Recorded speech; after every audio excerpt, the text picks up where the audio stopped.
Welcome to Not in a Huff with Jackson Huff, where we interview newsmakers, storytellers, and all-around interesting people. Sit back, relax, unless you're driving, and enjoy the show. Here's Jackson. Hello. I am Jackson Huff. This is Not in a Huff. Thanks so much for being here. Another great guest. I'm interviewing Charmaine Teodoro. Now, this one I need to give a little bit of background with. I watched a documentary, a short little documentary on YouTube. I'm sure we've all kind of gotten sucked into those about all kinds of stuff. But this particular one was about how the American education system, we've got kind of an interesting thing going where there's a lot of rural schools out there, in these small communities all across the country, which obviously we know a lot about the big schools and the big towns and the big communities, but most schools in the country are rural. Most schools are in small communities. And some of them have issues finding teachers. When we've got communities with, a couple hundred students that are all the way from kindergarten to high school, it's hard to find teachers in that area, given that there's so few people there to begin with, people that are qualified to teach. And not only that, given that they're so small, they need to be qualified to teach large portions, not just high school, sometimes middle school, high school. Some are so small that they're teaching all math or all English or all science from K through 12. So what I found from this documentary is a lot of school communities and districts are finding teachers overseas. They are, they're kind of outsourcing their teaching. This particular documentary followed Charmaine and her journey from the Philippines to Julesburg, Colorado, where she became the math teacher for 7th grade all the way up to 12th grade. I thought it was a really interesting documentary to learn about, going from a really large city in the Philippines to, this small little community in Colorado up near, I believe, the Nebraska line, just a very small community. We're going to talk about that. But I just think that it would be such a different experience to go from the hustle and bustle of a vibrant, Asian town to this small little community in Colorado. So I wanted to speak with her a little bit more about that. I wanted to talk to her about why she thought it was the case that these communities are having so much issue finding teachers and having to bring people all the way from somewhere else to get a teacher. I think you'll find it interesting what she says. I think that it kind of just goes to show some of the issues that we have in our education system in America. It's so great that the kids of Julesburg and a lot of other small communities get to meet these people from other cultures, because obviously when you're in a small community, there's not a ton of diversity. So it's really cool that that they've had this opportunity to meet Charmaine and a lot of other teachers. But the reasons that it's needed to bring people over is not a good one for any of us, I don't believe. And that includes teachers that are here in small communities that, grew up in those communities. We'll talk about it, but I don't think it's any secret that a lot of it has to do with, these small communities just don't have the ability to pay very well. And the structure that we have in education here doesn't reward teachers enough. I don't think that should be a very controversial statement to make. I try not to make too many opinions in this podcast, but if I'm going to start making opinions, I think the first one is that teachers deserve to be paid a fair wage to educate our future. So I really enjoyed this conversation, really enjoyed hearing about the differences between Filipino students, because she did teach in the Philippines before she came here, the differences between American and Filipino students, the difference between America and the Philippines as a whole, just a little bit about her experiences as a teacher. It was a really cool conversation. Really enjoyed speaking with her. Without further ado, here is my interview with Charmaine Teodoro. I am here today with Charmaine Teodoro. How are you, Charmaine? I'm great. Thanks for having me, Jackson. Absolutely. Thanks for joining me. So, I guess the best first question before we get into, your move to the United States and teaching here, tell us just a little bit about yourself as a whole, whether it's, back home or just you as a whole. Well, I was born and raised in the Philippines. I never moved out of the house when I went to college, and that's just the culture in the Philippines. Mhm. When I moved to the United States, that's the first time that I actually lived on my own. Personality-wise, I could say that I'm really an introvert. Mm. I like staying in, but also one of my hobbies before the pandemic was to travel, and I really love exploring different places from time to time. Yeah. So I guess you're talking about being an introvert. You kind of stayed at home until you moved here. So what made you decide to take that big leap and move to the United States and begin I guess a kind of a teaching role here in rural America? I taught in the Philippines for 4 years prior to moving here, and I felt like I have given what I could to the previous school that I was employed in, and I've learned so much from them as well. And so I was looking for something new. I was looking for something challenging. Hmm. And I saw this post on the internet that a school district was looking for teachers, for math teachers specifically. So I applied and I got accepted. Hmm. So and the rest is history. So Yeah.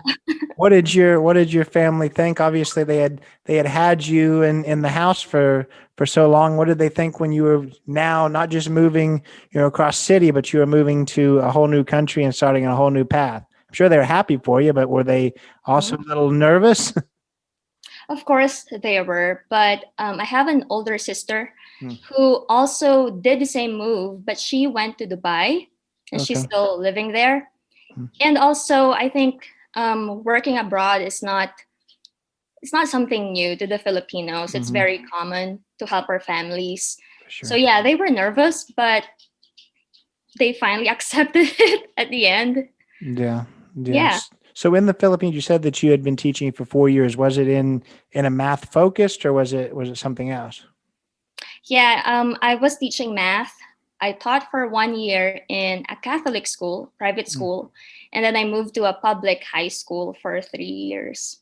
I got you. I got you. So the way that I obviously was first introduced to your story was watching that VOA documentary that short documentary that was about you and your move to the United States and kind of taking over a role in a rural system that I guess it wasn't something I even knew too much about. So I wanted to dive into that here in just a little bit. But how did you get approached, or how did the whole documentary on the VOA happen? Before the VOA, there was a news article also about teacher shortage Mm-hmm. with a focus in Colorado, and I was part of that news article as well.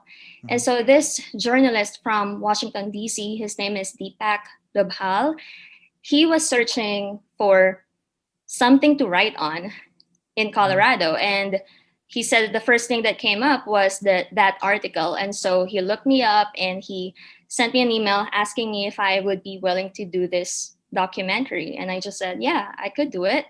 That would Mm-hmm. be interesting. Just as easy as that. Yeah. Mhm. So so what I guess what's some of the biggest I don't know, cultural shocks when you moved here because and there's an extra amount of shock I think to it based off of living in I don't know where you lived in the Philippines, but living in kind of the hustle and bustle of the Philippines and then not just moving to America and like a busy city, but moving to a rural area. So I'm sure there was quite a bit of cultural shock. So talk a little bit about that. Yeah, definitely. On our way from the airport to Julesburg, Colorado, my the dean of students, she's the one who picked me up from the airport. She said, "Enjoy the view because you're not gonna see it back home, back in Julesburg." And I'm like, "What is she talking about?" But yeah, now I finally understand what she was meaning. And that was, just here it's a small town. And so if you want to go grab some groceries, Walmart is about 45-minute drive away, which is very different from where I grew up in the Philippines, wherein, Sure. it's just 500 meters to get to the nearest store to grab what you need. So that was really difficult for me. I don't see any Uber or taxis around. Yeah, no public transportation, which is again very that's very different from Manila.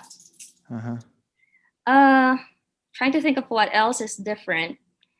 Yeah, I guess that's it at the top of my head. That's what I can think of. Yeah. So tell us, I guess, a little bit about Julesburg. How big is it? If I remember correctly, it's kind of up on the northern side of Colorado by Nebraska, correct?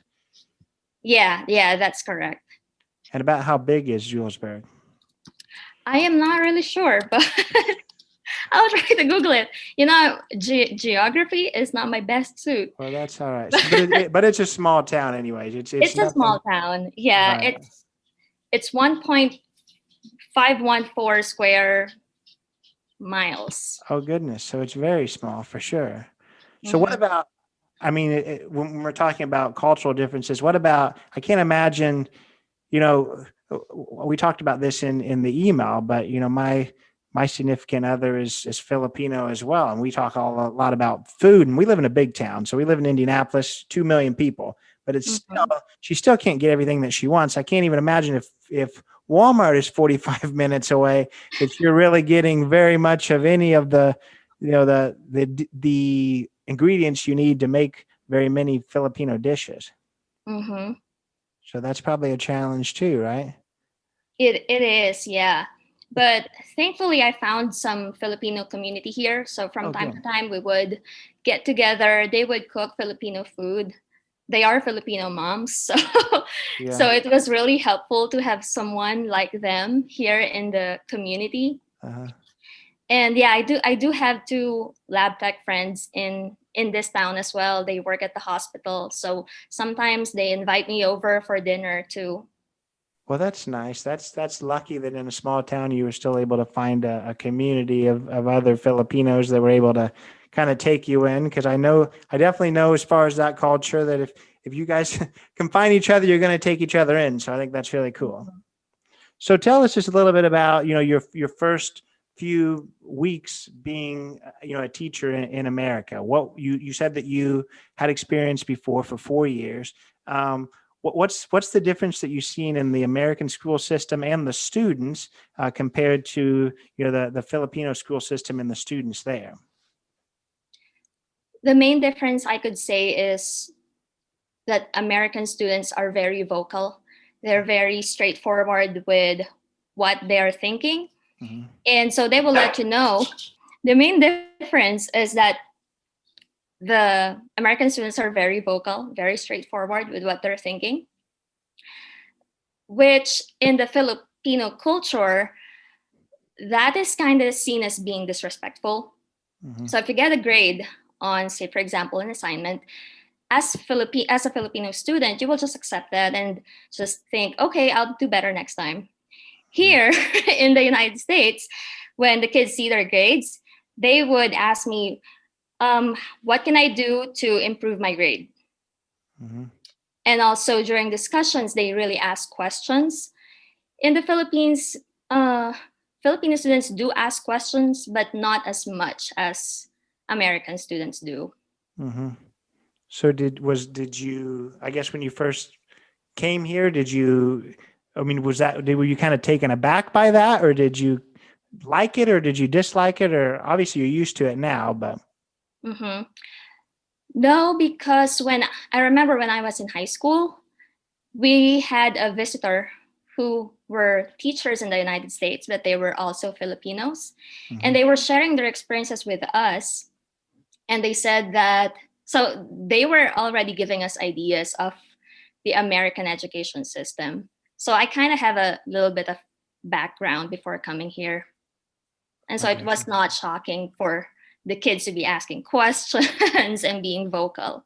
Right, right. So, that was when you first started. I think that, in the documentary, you also were talking about kind of, and I think it kind of alludes to the same thing, that there's some issues with classroom management just because probably, the kids were just a lot different, a lot more vocal. So how did you overcome that? I remember in the documentary too, I mean, I would assume you looked almost like some of the students. I think you were quite young yourself. So how did you overcome and I guess be able to gain that respect from the students?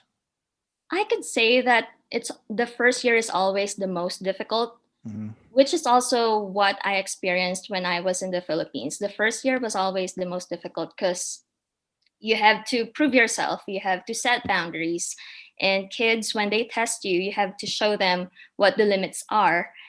And I guess I'm just thankful that my administrators were really backing me up with, for example, when I follow through with my rules, and so I have to give consequences for kids who try to break the rules. And I just had the support from the administrators, which was a good thing. And eventually, over the years, I think that my relationship with the kids has really improved. Since also I'm the only math teacher here, so they have had me for a few years now. And so they already know what I like, they know what I don't like to be happening in my classroom. They already know like the rules and expectations that I have from them by heart, I would say. Mm-hmm. So yeah, it has been easier this past few years too. So you're the sole math teacher from what grade to what grade? It's from 7 through 12. Oh goodness. So you've got a wide variety that you're teaching. Yeah. So that's a good thing if a student likes the teacher, and a really bad thing if they don't like a teacher, I guess, because they're going to continue to have them over and over and over and over. Yeah, exactly. That's funny. So obviously, being in a small town, that generally means that, the students may be just a little less, not just culturally diverse, but also know very much about other cultures, given that, they're just not exposed to it as much. So how curious were they when you first showed up to just hear about somebody from somewhere else that looked very different than them? I looked at the other, teachers on the website. I think that there's not a lot of diversity in the, the teachers either. So how curious were they? During my first year, the dean of students had this awesome idea of me having a bulletin board that showcases the Filipino culture. So I did that. And when the kids saw that, they did ask questions, because I have like what the transportation looks like a jeepney. I have photos of that. What can a dollar buy in the Philippines? I have that information. What does a typical house look like? A typical school, and things like that. And yeah, they really had lots of questions. I remember during my first year, I think it was during the last few days of the school year, they were like, can we just have a Q&A portion? So they were asking me questions about my culture, about the Philippines and where I came from and my family. So yeah, they were curious. Well, that's a good thing. That's a good thing. So why do you think, you talked about, the article being written about teacher shortages and things like that. This may be a hard question, to answer, but why do you think that's the case? Why do you think these rural districts have issues finding teachers? And then, why do you think that they decide to, I guess kind of literally outsource the teaching to other countries? To tell you the truth, I believe it's the pay. Yeah. Because we all know that teachers are not paid very good, not just in the United States. I think also it's with the rest of the world. So having someone to come to the rural parts of the country is much more difficult as compared to finding someone who would teach in bigger cities. Because obviously in the bigger cities, the pay is higher. So I really think that's the main reason why. So, I guess it's kind of an awkward question too, but so do you think, is it the same reason that, other industries hire people from other countries, that the pay is not very good, comparatively, but I guess for people from other cultures, the pay is good, or why is that the case? Yeah, exactly. From a business point of view, that is actually beneficial, more profitable, because if you outsource people from the other country and they're willing to take the job on that pay, which locals won't actually take, Yeah. I think it's a win-win situation for the employer and the outsourced people. Right. Yeah. And that's a whole nother topic for, a different discussion, but that's the thing that people just don't necessarily realize. Everyone's talking about, other people are taking our jobs. That's not the case. It's just the job that's sat open and open and open and no one is taking it at all. I guess the next question with that would be, have you been able to go home since you've arrived here? Mm-hmm. Prior to the pandemic, I always go home during summer. I spend all my entire summer in the Philippines, cool. just visiting my parents and going to the different islands too. But I haven't been able to go back home in the last 2 years because of everything that's happening with the world. So the other question I would have, back to what we were talking about a minute ago, I blanked for a second on the question I was going to ask you, but why do you think, or is this not the case? Do you see when teachers are being outsourced to other areas, is it typically Filipinos? Because I didn't notice in several different articles that is the case. And I would assume maybe it's just because, the grasp on the English language that Filipinos already have, or is that not necessarily the case? I think that's really an important factor. Like being able to express yourself fluently in the English language is what most superintendents are looking for. But aside from that, I would say that Filipinos are really hardworking and they really are willing to adjust and are very flexible wherever you place them in the world. Like they would really thrive and do what they can so that the employers will be happy and their coworkers will be happy also. So I think that's very common with our culture too. Yeah. So we talked about, how the students reacted. How did your fellow faculty react to somebody coming in from the outside? I would say that they are very welcoming, very friendly. Yeah, they have been very welcoming and friendly. They helped me a lot during my first year because, everything is new to me. So they helped me adapt to the new environment. No, that's a good thing. So in the documentary, you were living with a host family. Is that still the case? You talk about a housemate, so maybe you're not living with the same people. I don't know. Yeah, I still live with her. Okay. I'm still living in the same house for 4 years now. Oh, very good. Well, you guys have become a little family yourself then. And I spent holidays with her. Oh, I spent holidays with her family. I mean, I guess the last question is just about, if you were to, I mean, obviously you've enjoyed your time, but if this was 4 years ago and you were given the opportunity again, do you think you would have made the move? Yeah, absolutely. I don't have any regrets right now. And I'm really glad that I took on the challenge to do this move, to go to the United States. And actually, it has opened my mind with different backgrounds, different cultures, and I really understand the American education system more and also the American culture more now that I've experienced living here. Absolutely. Well, I tell you, it's been a pleasure to speak with you. I really appreciate your time today. I wish you nothing but the best in the future, and thanks for being here. Thank you. I'm glad that you reached out to me about this opportunity. Absolutely. And that was my interview with Charmaine Teodoro. Hope you enjoyed that one. Really appreciated her time. Really enjoyed speaking with her. It was interesting just to hear her experiences, both as a teacher in the Philippines and then also here as a teacher in a rural school in the middle of Colorado. I think she touched on a lot of really important points in both just expanding the diversity of our teaching force, expanding the opportunities for teachers, and expanding the opportunity for higher pay. It was just a really cool conversation, and one that I really appreciated having. Every week we talk about something very different. That's definitely the case this week. I saw this documentary and thought this is something that I would like to learn just a little bit more about. So we set this up. So I appreciate her being here. I appreciate her insight, and I appreciate you being here this week. Take it away, Chris. This has been Not in a Huff with Jackson Huff. Thank you for listening.